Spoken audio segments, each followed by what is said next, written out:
Hello friends, આપણે આગળના વિડીયોમાં પ્રશ્ન 2 નું સોલ્યુશન જોયું હતું.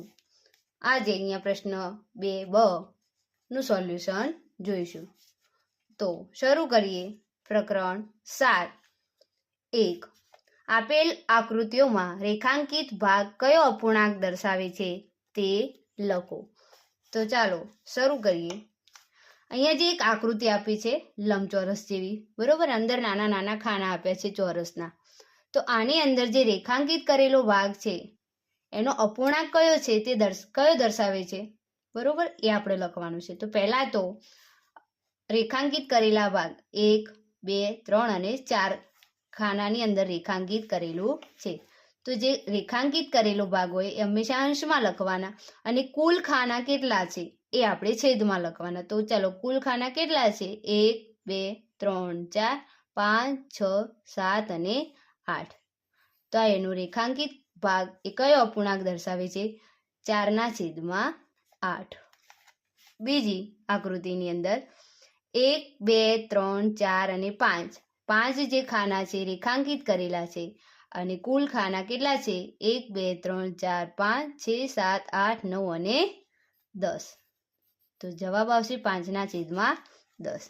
3, 1, 2, 3, 4, 5, 6 જે ખાના છે રેખાંકિત કરેલા છે અને કુલ ખાના છે 1, 2, 3, 4, 5, 6, 7, 8, 9, 10, 11 અને 12. 4, 1, 2, 3, 4, 5, 6, 7 અને 8 ખાના છે રેખાંકિત કરેલા છે અને કુલ ખાના કેટલા છે? 8 ની અંદર એક ઉમેર એટલે કે 9 ખાના છે. કેટલા છે? 9. આગળ 5, 1, 2, 3, 4, 5 અને 6 ખાના જે છે રેખાંકિત કરેલા છે અને કુલ ખાના કેટલા છે? 1, 2, 3, 4, 5, 6, 7, 8, 9, 10, 11 અને 12. 6, 1, 2, 3, 4, 5, 6, 7, 8 ખાના રેખાંકિત કરેલા છે અને કુલ ખાના કેટલા છે? 1, 2, 3, 4, 5, 6, 7, 8, 9, 10, 11, 12, 13, 14 અને 15. 7, 1, 2, 3, 4, 5, 6 ખાના રેખાંકિત કરેલા છે અને કુલ ખાના કેટલા છે? 1, 2, 3, 4, 5, 6, 7, 8, 9, 10, 11, 12, 13, 14, 15 અને 16. 8, 1, 2 ખાના જે છે રેખાંકિત કરેલા છે અને કુલ ખાના કેટલા છે? 4, 1, 2, 3 અને 4. બ નો બીજો પ્રશ્ન. આની અંદર શું કહ્યું છે કે આપેલ અપૂર્ણાંક, અહીંયા જેમ અપૂર્ણાંક લખવાનો હતો, અહીંયા અપૂર્ણાંક આપેલો છે પણ આપણે રેખાંકિત કરવાનો છે. આકૃતિ આનું ઊંધું કરવાનું છે, બરોબર.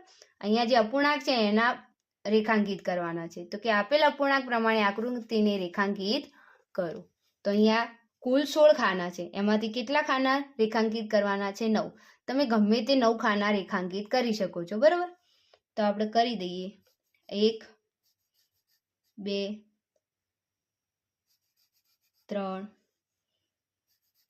4, 5, 6, 7, 8 અને 9. આ 9 ખાના રેખાંકિત થઈ ગયા. બીજી આકૃતિની અંદર 8 ખાના કુલ છે, એમાંથી 5 રેખાંકિત કરવાના છે. તો 1, 2, 3, 4 અને 5. આમાં તે ત્રીજા નંબરની આકૃતિમાં કેટલા કરવાના છે? 11 ખાના રેખાંકિત કરવાના. 1, 2, 3, 4, 5, 6, 7, 8, 9, 10 અને 11. આમાંથી 16 ખાના છે, એમાંથી 5 જ કરવાના છે. તો 1, 2,